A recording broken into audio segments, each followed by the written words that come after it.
మనకి, ఎందుకంటే ఆయనే బోధిస్తున్నారు కాబట్టి, ఆయనే మనం నడిపించారు కాబట్టి, ఆయన మనం విమోహించారు కాబట్టి ఆ వెలుగు మనలోకి వచ్చినప్పుడు మనం ఏం చేయాలండి? విశ్వసించాలి.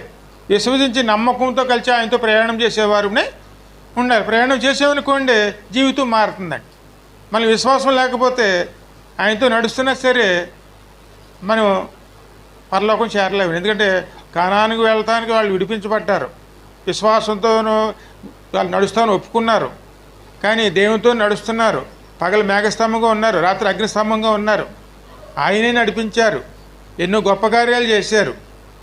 కార్యాలు జరిగించే కొలది వారి విశ్వాసం పెరగాలి. కానీ వారి విశ్వాసం పెరగకుండా ఏమైందండి? ఇంకనూ అనుమానంతో సందేహాలతోనూ దేవునితో ప్రయాణం చేస్తున్న సమస్య వచ్చిన వల్ల సణుక్కున్నారు.